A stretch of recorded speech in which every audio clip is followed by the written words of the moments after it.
ప్రశస్తమైన జీవము గల దేవుని నామమున ప్రియ సహోదరి సహోదరుడా, ఫెయిత్ క్రైస్ట్ టెంపుల్ మీ సహోదరి ప్రభు పరిచర్యలో రక్షిత ఎవాంజలిన్ గారి ద్వారా పరిశుద్ధమైన బైబిల్ గ్రంథములో నుండి గొప్ప వాగ్దానము ఈ పునరుద్ధాన దినమున దేవుడు మీకిస్తున్నాడు.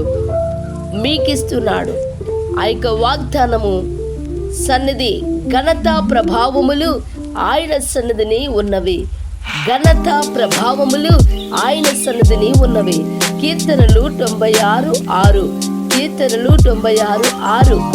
Honour and majesty are before him, share strength and beauty are in his sanctuary. Book of Psalms 96:6. Honor and majesty are before him, share strength and beauty are in his sanctuary. దేవుని యొక్క ఘనమైన నామమున ప్రియ సహోదరి సహోదరుడా, my dear beloved brothers and sisters, God gave you wonderful promise today, to you only, for you only. ఘనత ప్రభావములు ఆయన సన్నిధిని ఉన్నవి. ఘనత ప్రభావములు ఆయన సన్నిధి ఉన్నవి. నిజముగా ప్రియులారా, ఆ ఘనత, ఆ మహిమ, ఆ ప్రభావము నీవు చూడాలన్నా, అది పొందాలన్నా నువ్వు ప్రభు సన్నిధిలో ఇదిగో ఈ దినము తప్పక దేవుని మందిరములోకి వచ్చి ఇదిగో కీర్తనకారుడు ప్రభు యొక్క మహిమార్థముగా తను ఆరాధిస్తున్నాడు, ప్రభుని స్తుతిస్తున్నాడు, ప్రభుని కొనియాడుతున్నాడు. ప్రభు యొక్క వెలుగు అతడు చూడగలుగుతూ ఉన్నాడు. దేవునికి మహిమ కలుగును గాక. నిజముగా ఈ యొక్క కీర్తన వాక్యము ద్వారా దేవాతి దేవుడు మనం బలపరుస్తూ ఉన్నాడు. ఘనత ప్రభావంలో సన్నిధిలో ఉన్నవి అంటున్నాడు.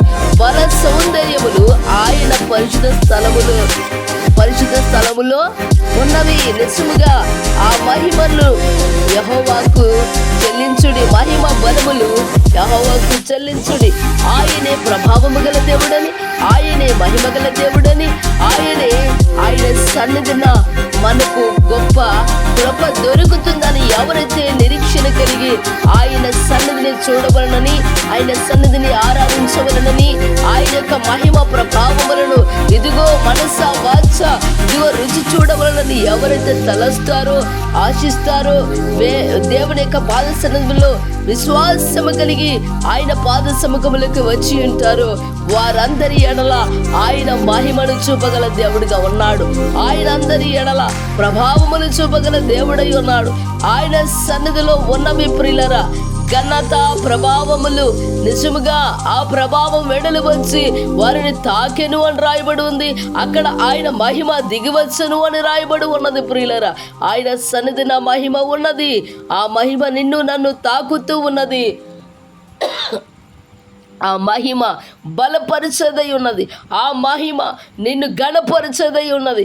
ఆ మహిమ నిన్ను విడిపించేదై ఉన్నది.